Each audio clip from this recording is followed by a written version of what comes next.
Se souvenir des pauvres. Galates chapitre 2 verset 10. Pourquoi Dieu permet-il que tant de ses enfants soient pauvres? Il pourrait les rendre riches tous s'il lui plaisait. Il pourrait déposer des sacs d'or à leurs portes. Il pourrait leur renvoyer un grand revenu annuel. Ou il pourrait répandre autour de leur maison abondance de provisions, comme jadis il fit tomber des cailles en monceaux autour du camp d'Israël et fit pleuvoir le pain du ciel pour les nourrir. Il n'y a aucune nécessité à être pauvre pour eux, excepté qu'il y voit par là quelque chose de meilleur.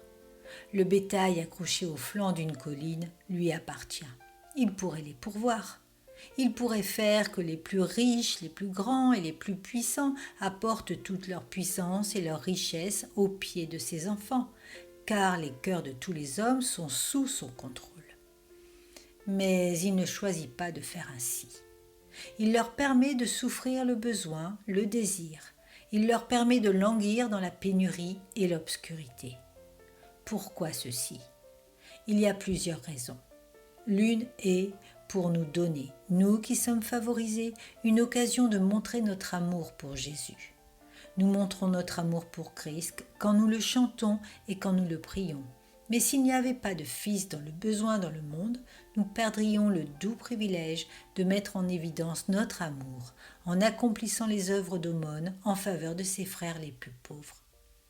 Il a ordonné qu'ainsi nous prouvions que notre amour ne consiste pas en paroles seulement, mais en fruits et en vérité. Si vraiment nous aimons Christ, nous prendrons alors soin de ceux qui sont aimés de lui. Ceux qui lui sont chers nous seront également chers.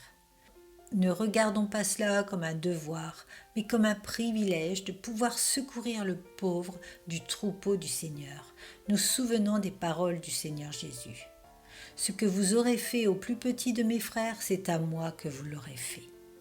Certainement, cette assurance est assez douce, et ceci nous motive assez fortement pour nous conduire à aider les autres avec une main volontaire et un cœur aimant, sachant que tout ce que nous faisons pour son peuple est gracieusement accepté comme étant fait pour lui-même.